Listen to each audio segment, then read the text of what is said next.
Now that you've used your patty paper to explore making triangles with different side lengths, you should be able to answer these two questions. What you want to do is record the different triangles that you've made on part B. And on part C, write down some of the patterns that you noticed. Write down how many different triangles were you able to create. Pause the video and hit play when you're ready to continue our discussion. You've hit play, which means you're ready to make another conjecture. Earlier, we made a conjecture after looking at the table. Now you've tried this activity on your own. So let's see. At this point, you have an opportunity to revise the conjecture you made earlier. What do you think now about when three segments can be used to create a triangle? You can either keep your original conjecture that you made when we were looking at the table, or you can write a new one. Go ahead and write your conjecture here. Here's a sentence stem that you are welcome to use to help you get started. Once you've written your conjecture, use your patty paper to test it out. Can you make additional triangles that suggest that your conjecture is true? Pause the video, set a timer for 3 minutes, and spend this time working with your partner to write a conjecture and test it out with your patty paper.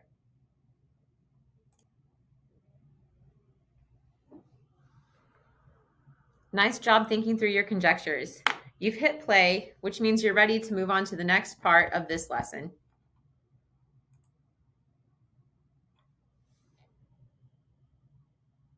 In Euclidean geometry, the geometry of straight lines on flat planes, the shortest distance between 2 points is a straight line. And any distance of AC plus CB will be greater than AB. Hang on, what does that mean?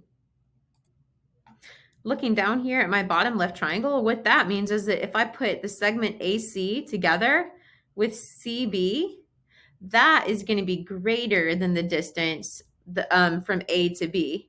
And that kind of makes sense. Let's say that A is my house and B is my friend's house. Sometimes I might drive directly from my house to my friend's house. Or maybe at other times, I might drive from my house to, let's say that point C is Starbucks. I might go from my house to Starbucks and then go to my friend's house. Well, which way is the shorter distance? The shorter distance is to go directly from my house to my friend's house, right? And that's what this statement is saying. AC plus CB will be greater than the distance AB. That's all that means.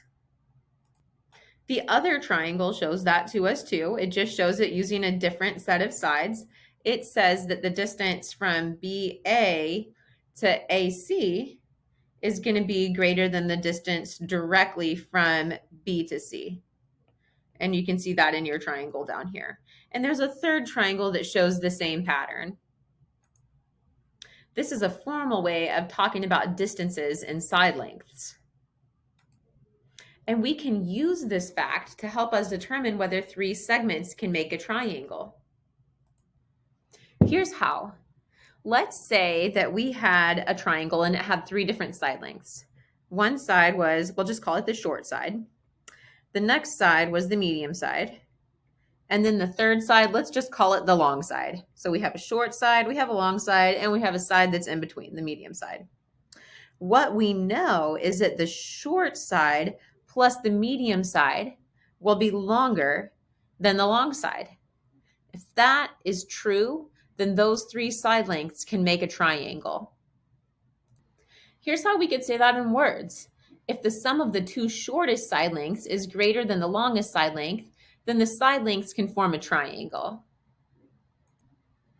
If that's not the case, then they can't form a triangle. Let's look at some examples together. So in order to help us think about this, I've carved out some thinking space at the bottom of my page here. And what I want to do is take a look at the sum of the shorter sides for each of these triangles and compare it to the length of the longer side. Let's do that and see. Okay, so for my first triangle, I have 3, 4, and 5. 3 and 4 are the sides that are shorter. Let's see, 3 plus 4 is 7. Is 7 greater than 5? Yes, it is. So this will make a triangle. Yes, our test works here. Let's look at the next one. 1 plus 1. 1 plus 1 is equal to 2. Is 2 greater than 2? Nope, it is not. So that will not make a triangle since 2 is not greater than 2. 2 is equal to 2. It's not greater than it. So that won't make a triangle. How about this next one? 3 plus 3. That equals 6. Is 6 greater than 7? Nope, it's not. 6 is not greater than 7. So that will not make a triangle. Let me write in words here. This was a yes. This was a no. This was a no. Now, what do you guys think about this last example here? We have 4, 8, and 12. Well, let's see. 4, 8, and 10, not 4, 8, and 12. Let's see. 4 plus 8 is 12. That's what I was thinking. 12 is greater than 10. So yes, this makes a triangle. That's how we can use our statement, our conjecture, to test whether something makes a triangle or not. So your task to work with your partner is on problem 2 here. I want you to come up with some examples of line segments that cannot form a triangle.